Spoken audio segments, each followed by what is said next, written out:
empowerment for women is not a pill that you give them. That, okay, now here, take this pill, swallow it, and now you're empowered. It doesn't happen. It's a process. So in my films, I've always tried to follow this process of this change as you see it. And to me, it seemed more like a social service, honestly. One of the first films that I did was called Her Own Sky. And that was a story of women empowerment. Your education and your degrees and your book just, of course, they give you a foundation and they help align you with your interests. But I think the real learning happens on ground, right? How did you gain the trust of the certain places you went to? My family has been in politics, and I know that it completely takes over. Your time is not your time. Your home has to remain open. See, Delhi has a lot of migrant population, and there are people who got scared when there was no food and there was complete uncertainty. And then you remember that whole thing, the migration happened and people wanted to go back to their villages. It was not all done by the government. So I remember reaching out to friends from the film industry and, just reaching out to individuals who very kindly sponsored. Delhi is so many Delhis. There's not one Delhi, right? Nizamuddin, and then you have Jangpura and Bhogal. So as you can see, I think my constituency represented India in it. I used to call it a mini India almost.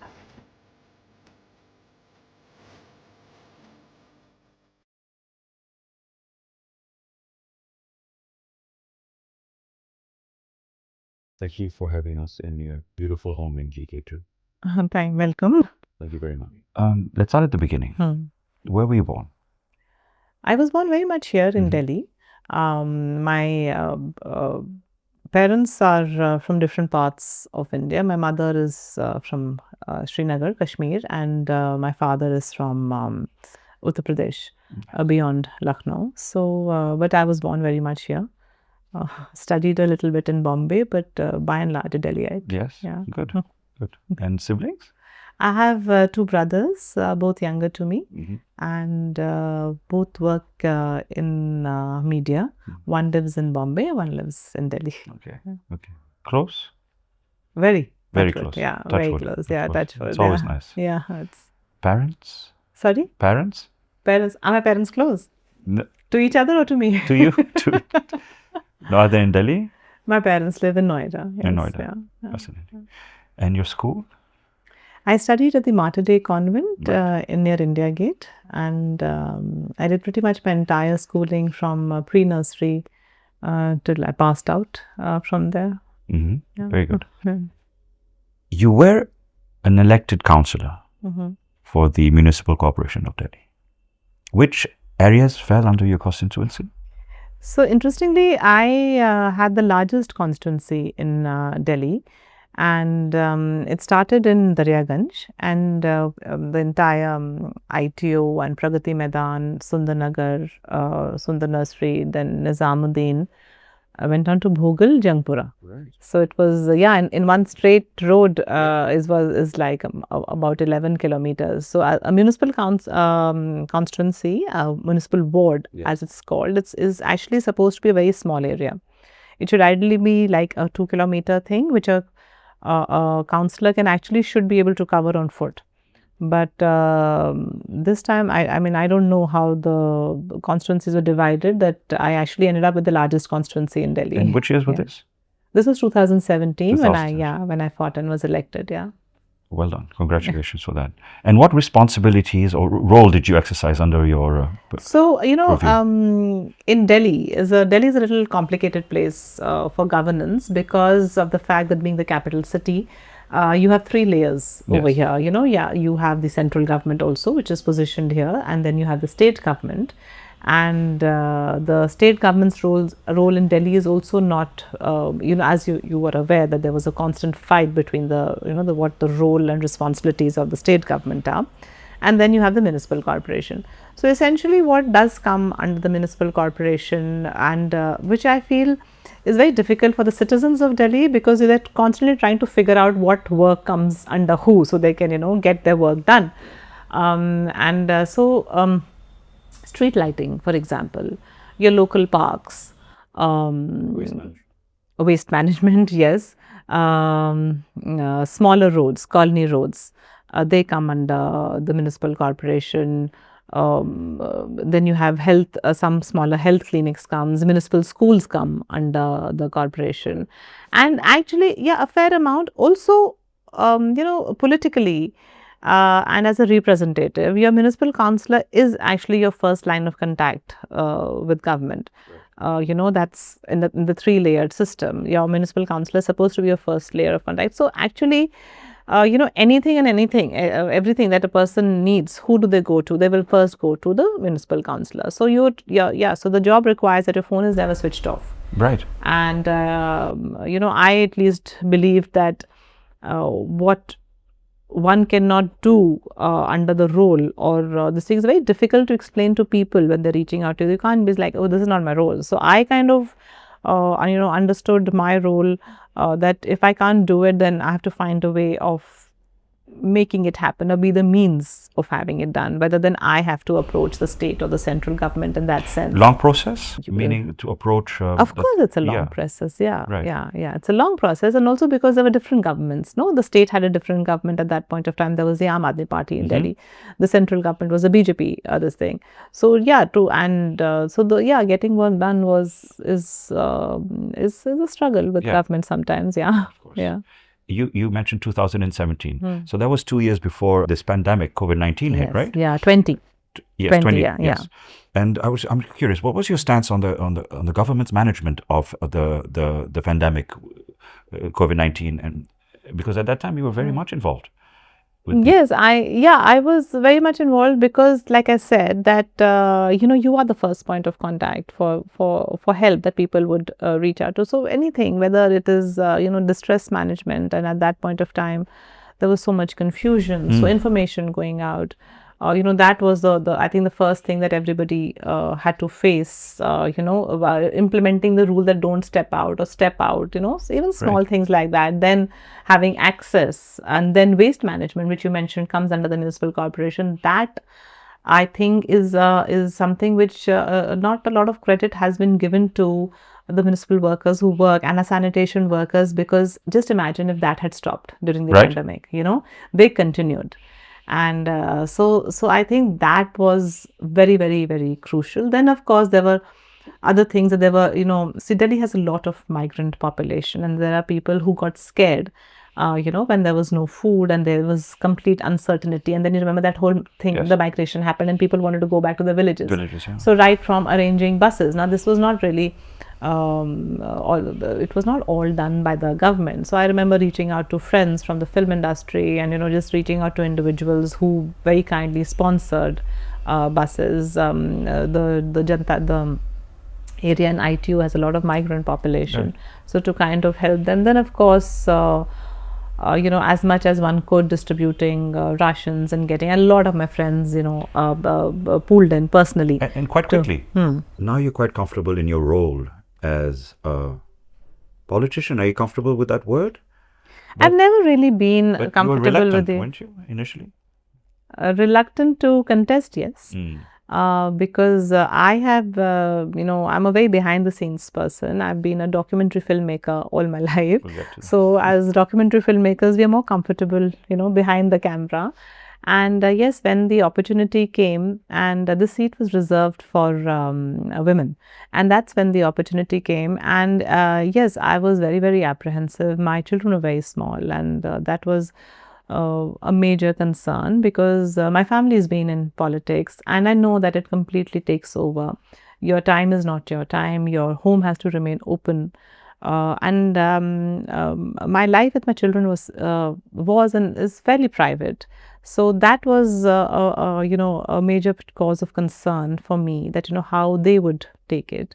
And I remember as I was making up my mind, they were very young at that point of time, but they were very much involved in this process of me taking the decision, because I said, would you be comfortable that, How were they were at that time, this is 7 years back, right? So, yeah, 11, 10, and 9 and 11. So yeah. So they were encouraged.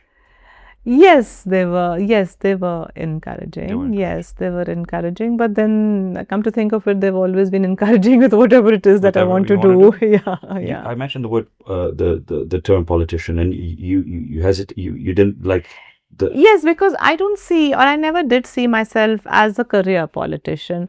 Growing up, I had seen my grandmother, who was the longest serving MLA in Delhi. And to me, it seemed more like a social service, honestly. And I didn't, and I would say still don't understand the politics of politics. And I just saw it as a way of helping people and doing as much as possible, which is what I was telling you, that I had to also be prepared to open my life and home and every part of my life completely, because once you take this step, then your time and your life really is not your own. Going back in time, you have 2 postgraduate diplomas in filmmaking and journalism from Xavier's Institute of Communication in Bombay. Wonderful. Yeah. And you also have a bachelor in sociology. Yes. Now, amazing. Did these 3 disciplines come in handy when you decided to dedicate your efforts in making documentaries with the focus on rural development issues? Yeah, I do think that, the very fact that one chose to study sociology shows a particular bent of mind. And like I said, that, I think it came very naturally to me. I was interested in these subjects. My first diploma, the post-graduation diploma, was in PR and journalism. And I really thought that I'll never be able to make a career in both these things, because I thought I was not aggressive enough to be a journalist, and not friendly enough to be in PR. That's what I thought at that point of time.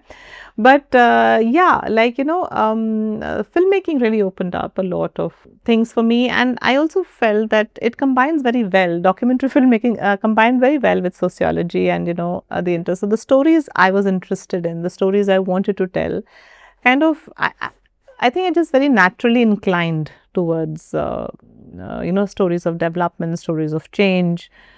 And I think I still do. Yeah. So what were some of the major I mean, illiteracy was one, social electrification in rural areas, the secular nature of the Hindi film industry. So, did you go into these areas too? Yes, I did. So, one of the first films that I did was called Her Own Sky. And that was a story of women empowerment. And at that point of time, this was when the Panchayati Raj and the 33rd and 34th Amendment had just come in, which had given women reservation in the Panchayat. And that, I think, was one of the biggest and most electrifying changes which have happened for women. Because even though, I don't know if you remember, at that point of time, people used to make fun, and they would call that these women have no power and they are with their, the parda or the ghungat, and the men were called sarpanch patis, that the men will hold all the power and they control the women. And that was something which I very curiously followed in a lot of my films.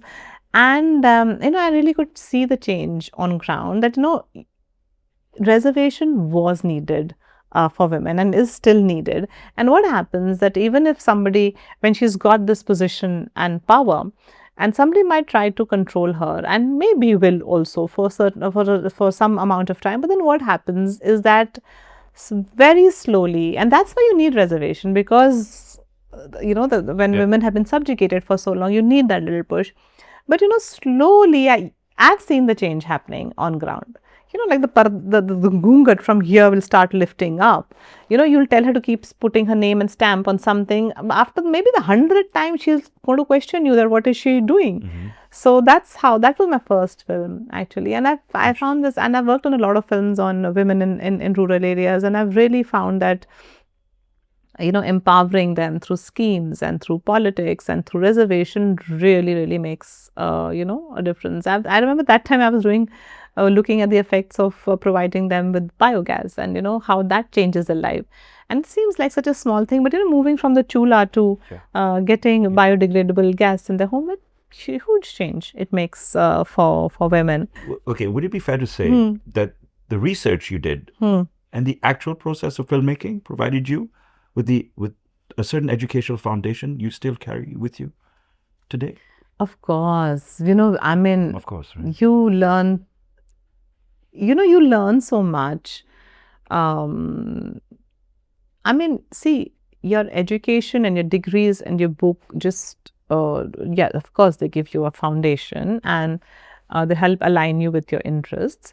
But I think the real learning happens on ground, right? And I also feel the qualities of, how you develop as a person also really comes from your interactions with people. I think I learned a lot.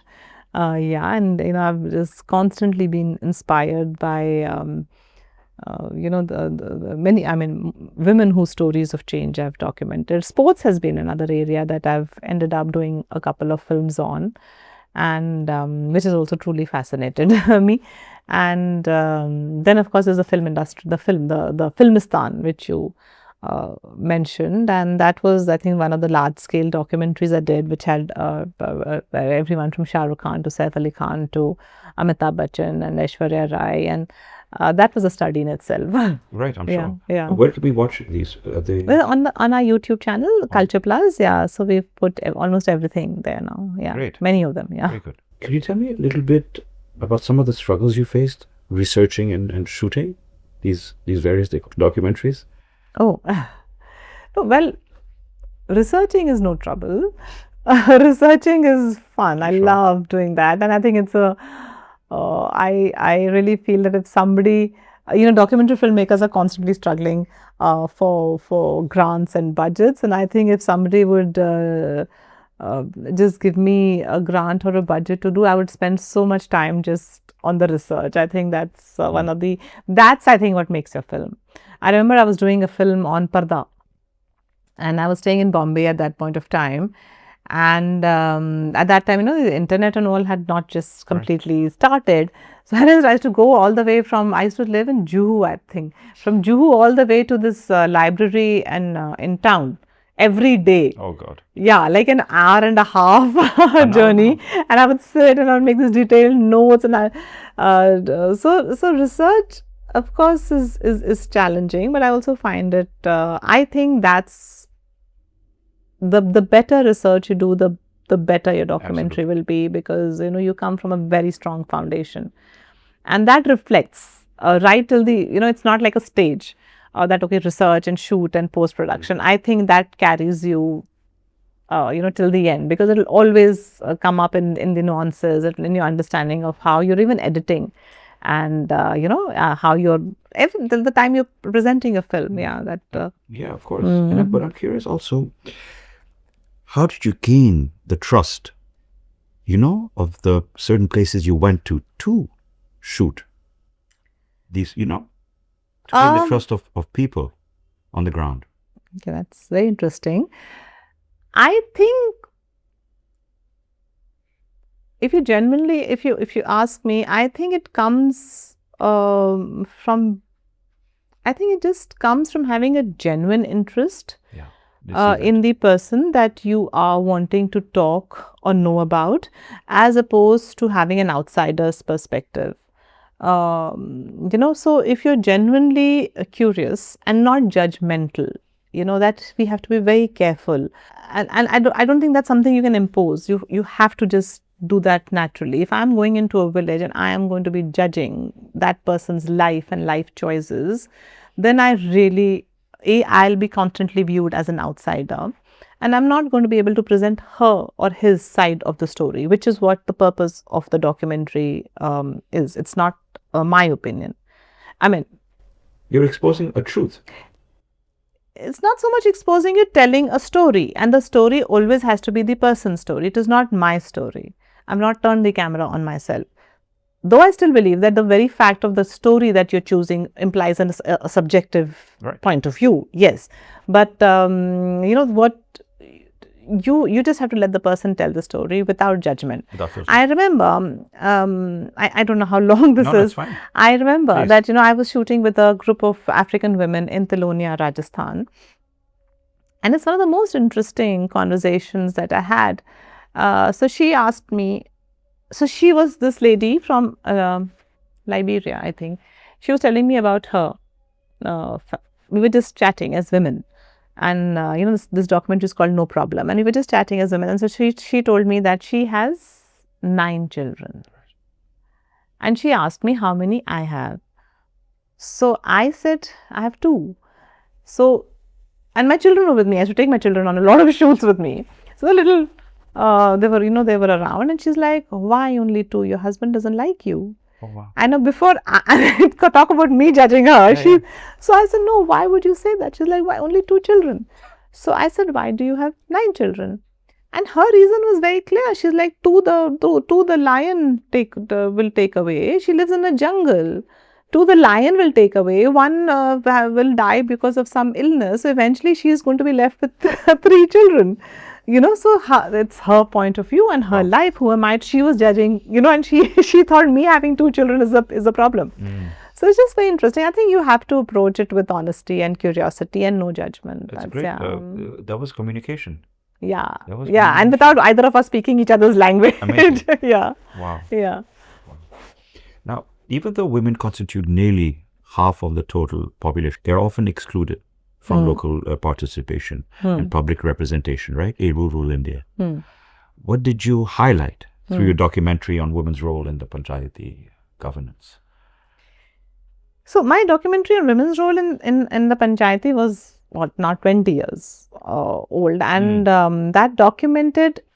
See, it's not a change which happens in isolation.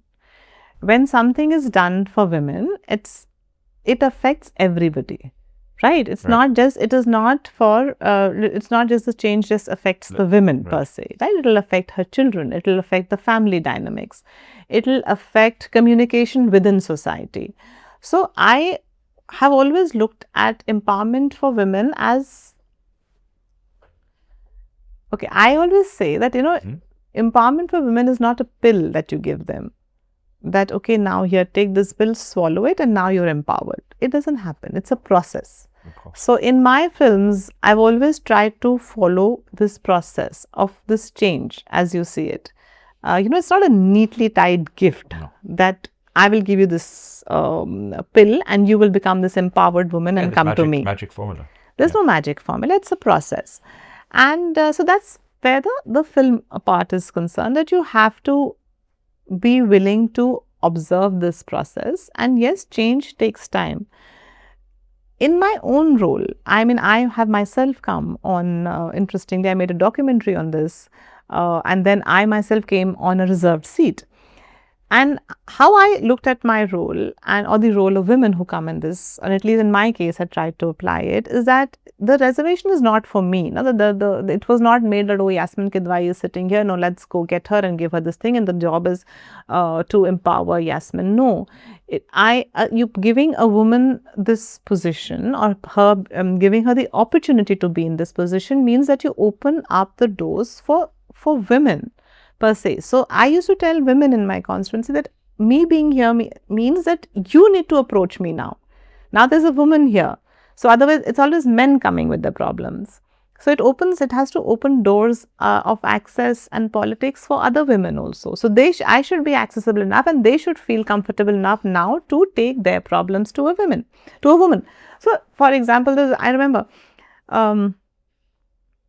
the Prime Minister's Swachh Bharat movement was on, and I was once taking rounds in my constituency, and the women sanitation workers which you see cleaning the roads, I'm sure nobody even gives them a second look. They're just there, right? And I would talk to them on the way, and they would always say, Namaste Didi. And also one day this woman comes and she's like, I want to talk to you. And I was like, sure, let's walk together and talk. And she said, Didi, there's no place to go to a bathroom. So I said, what do you mean? That's something one takes so much for granted. I'm in Delhi, in the heart of Delhi. It's not even as women, we face it when we're traveling or you go to villages and stuff. So I said, why? So she's like, there's no bathroom.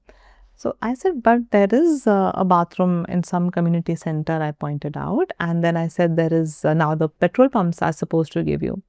So she says that she leaves her house at 4 o'clock in the morning to come for a 7 o'clock duty. And she says, now the petrol pump, now she's also cleaning this large area. So wherever she is in the colony, from there to the petrol pump is a 1 kilometer walk. So if you want to just go to the bathroom, it's just imagine walking 1 kilometer and getting a dirty space sometimes, and then walking 1 kilometer back, then missing your duty, and somebody's going to pull you up for it. Right. And she's like a lot of, as I said, I was trying to figure out what to, and she only could have come and spoken to me, not to a male, Right. representative. And then I said, what about this, somebody's home, people have, and she said, nobody lets you go and use. And just so, imagine, it's just so inhuman that, we never even think about this. And these are problems. So then I, while I was there, then yes, I made building toilets a major part of, I wanted to create bathrooms. So now if you come from that Nizamuddin, that whole area, there is one woman block of toilets which is made as soon as you enter Nizamuddin. There's another before you go into the Basti. Then I built one in Jangpura and I built one in Bhogal.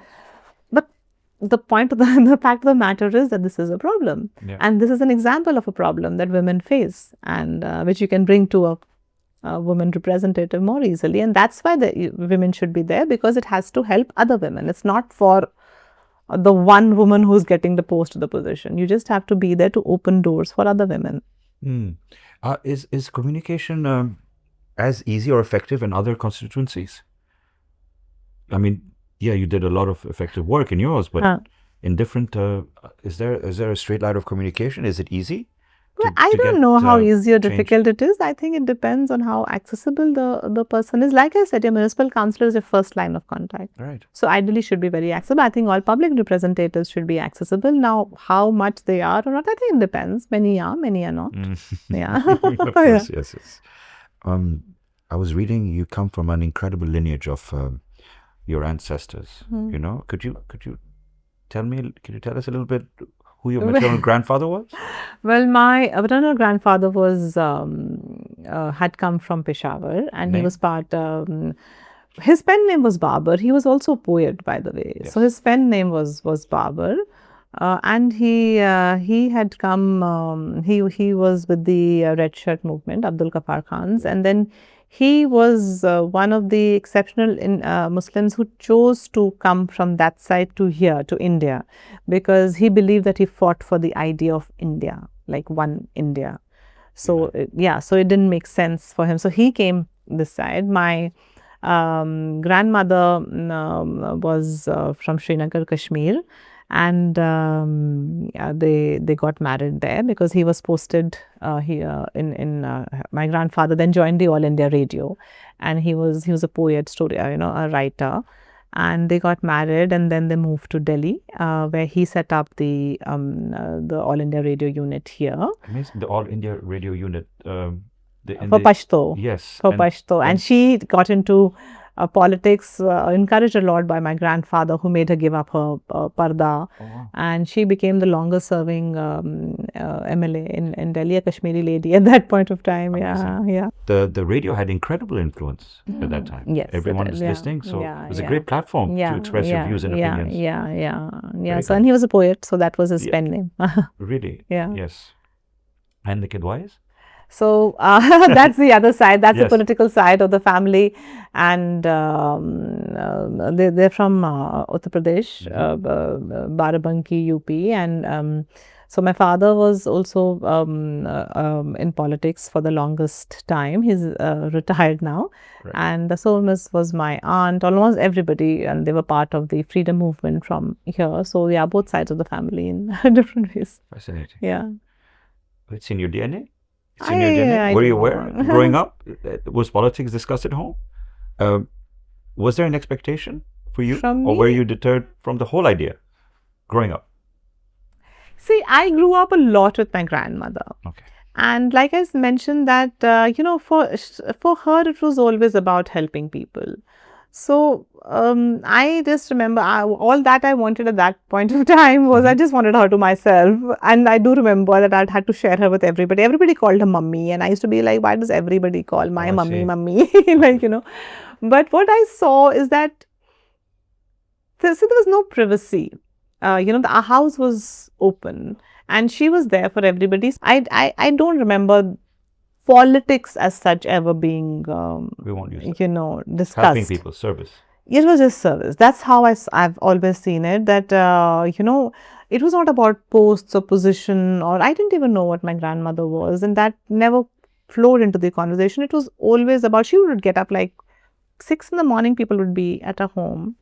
And she would be out, wearing whatever nightie and all, just she would be out with people, then go to her office. She was holding a lot of positions. I never realized what those positions were, what people, and her helping people was, so But she saw that she was open she was constantly open, she to, was warm, she was open, she was always trying a way to help right. people. And she used to do it very quickly. So I remember when I became much older, I was like, you make it very easy. Like, and by that time, I was like, when I go to somebody for work, it's not done so easily. So how when they come to you, it's done so easily. Right. And So I just think that's how she was. Yeah. so it was infectious. You grew up in that atmosphere of service and help. I think Right. so. Yes. Yeah. Yeah. Interesting. Yes, of Yeah. course. But was there a specific event, issue which changed your mind about joining politics? And because you must have been hesitant being a mother of. I was like I expressed, I was very, very hesitant. Not only because I am a very private person, I was a very shy person, and I knew it involved a lot of public dealing. And like I said, my children were very small. I knew I was working. I was a full-time documentary filmmaker, and then this would be an added thing. So I was very concerned. Um, the reason I finally said yes was because, I felt that a little hypocritical, because like, we're always talking of wanting change and talking about what others should do. But here was an opportunity for one to be the change one is talking about. And I was like very hypocritical if I just say no. I had no idea I would win, honestly. I genuinely didn't think. I was like, who would vote for me? So I may have never been in politics. I'm not like a, ambitious person. But I just thought that, okay, it's a platform to at least have voices like ours heard. Because otherwise you're always complaining that, we talk about politicians, we talk about policy. I was like, okay, the election process itself would give me the platform to have voices such as ours. Has it been satisfying? The campaign or see, you can only do what you can do, and you can try it, and you can, I think be satisfied for me means that one tried their best, and Right. I think I do think I was honest in my job. Yeah. Was it easy for women to contest, for you to contest, to being a woman and a Muslim? Was it difficult not to be categorized as a woman or a Muslim? Because I mean, your identity is more than that, right? I mean, you're a citizen, a mother, a filmmaker. You have an ancestral lineage. Well, it's interesting because, see, I think women in politics, because there are such few, face a lot more challenges than women in other professions, because of the numbers are such few, right? It's a very new phenomena. And also, there's a lot of male energy around. Politicians Yes. tend to think only of women are just seen as the group which will either vote the way the rest of the family votes, or they will, be the ones who give in the freebies, and then they will. So yes, it's challenging. Like I said, it's a very male dominated space. And it's interesting that you mentioned my being a Muslim, because my constituency was and is a very cosmopolitan constituency. So it is not a reserve. I didn't fight from a Muslim constituency, contested from a Muslim constituency. It is like I told you the area that it has. It's one of the most cosmopolitan constituencies in every aspect. I have you have the Janta camps from ITO to Daryaganj, and you have Sundarnagar, Nizamuddin, and then you have Jangpura and Bhogal. So as you can see, I think my constituency represented India in its. I used to call it a mini India almost. Whether I was bracketed in that context, I don't think so. But yes, as a woman, I definitely agree. There are challenges, especially because I think women are still making the space in politics and in government and governance. Yes. Yeah. Yes. Accessibility into politics for a person from a non-political background. What would some of the obstacles be? It's difficult for sure to to break into politics, and I don't think I would be the right person to kind of also advise on this, because I'm personally not a very ambitious person.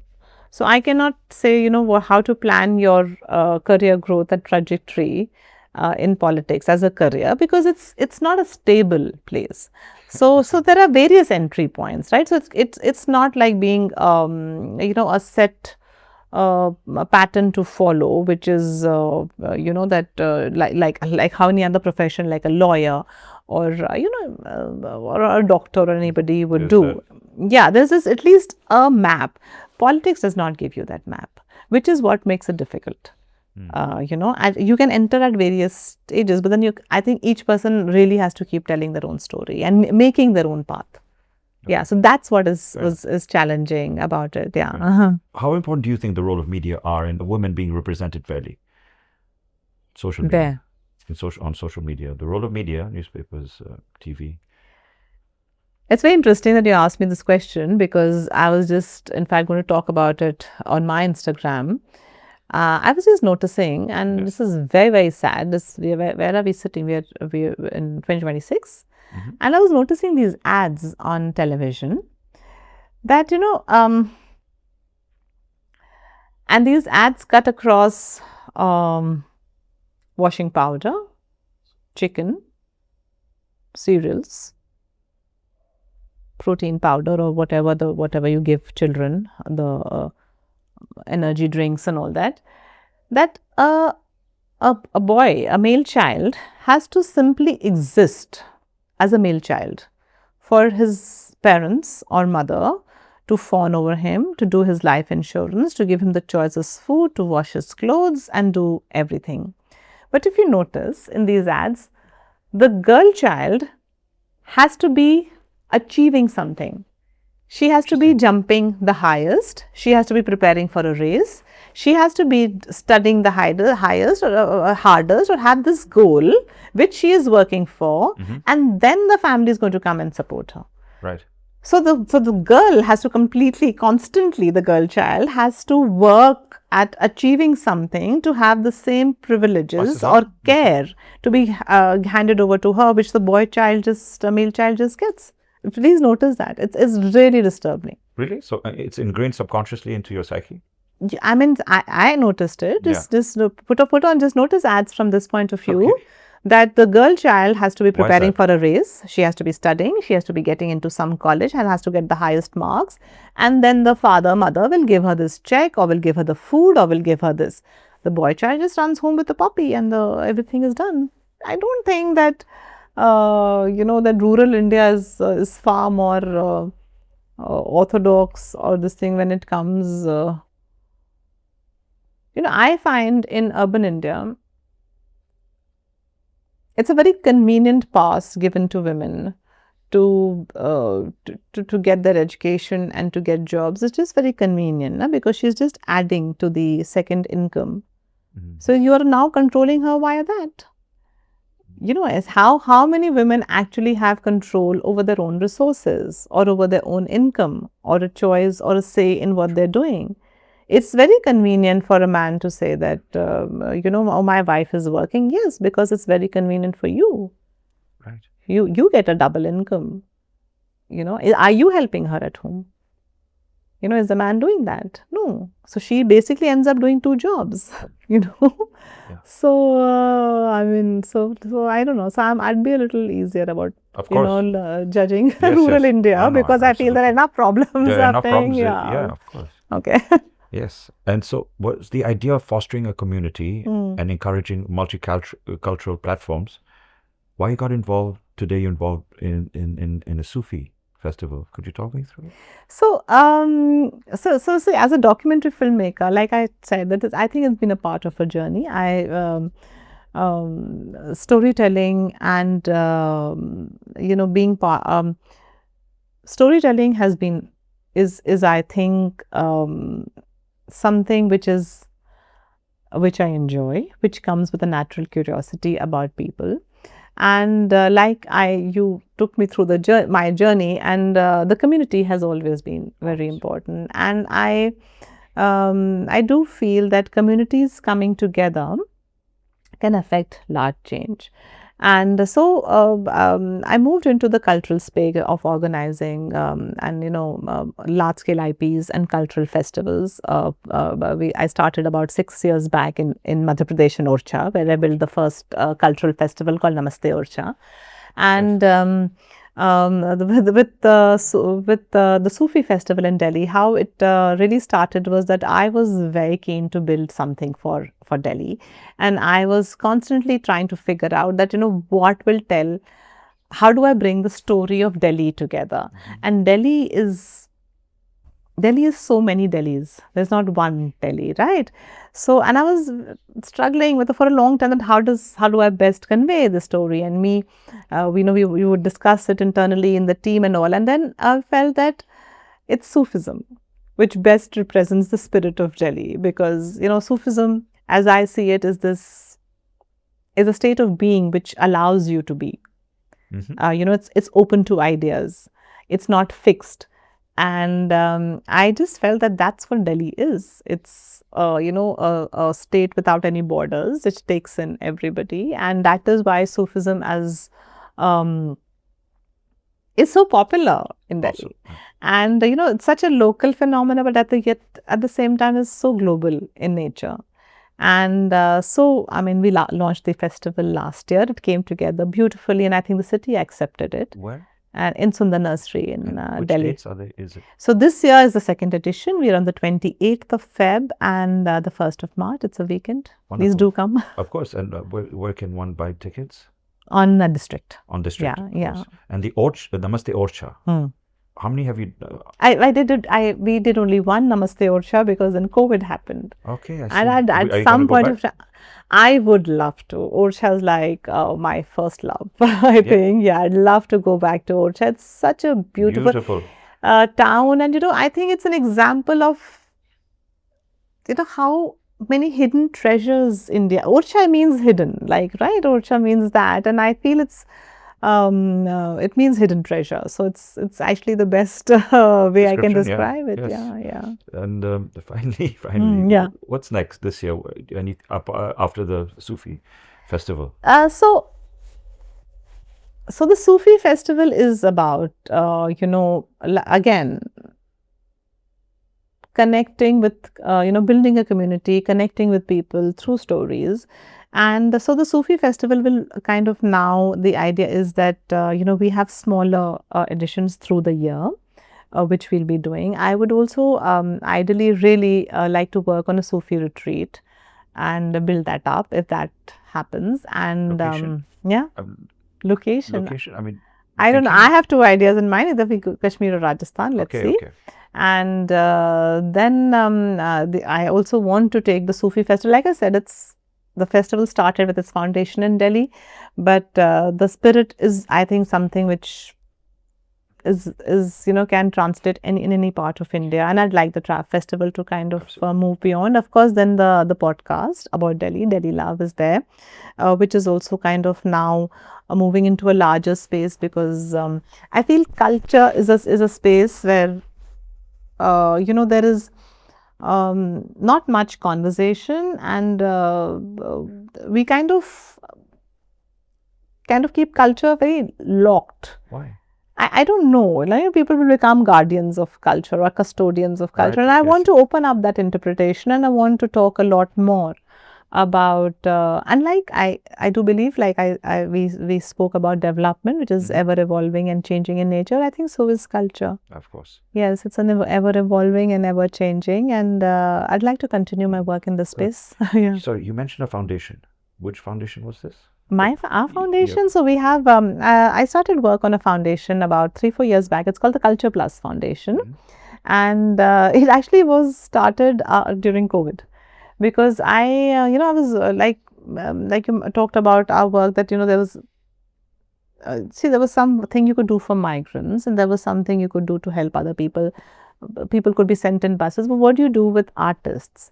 An artist is not somebody you can send 2 kgs of rice to his house, right? It's the artist has a dignity, and it was a very strange space that we were like, we're talking of, and in Madhya Pradesh I was working with a lot of artists, and I felt that I'd put so many of them on the main stage, and then suddenly there's COVID, and they are calling me, and what do I do? So we started this project called Artists for Artists, which so Indian Ocean, Shubha Mudgalji, Salim Suleiman, a lot of people were a part of it. So the process was that you pay it forward. So they would fund one artist who would do a program. Then he would get to keep something, then he would pay his forward. So we kept doing a lot of shows with artists. So that's the foundation started like that. Incredible. And so I hope to. But I want to work under the foundation and do a lot more, work with a lot more artists and this thing. That's something I look forward to building up now.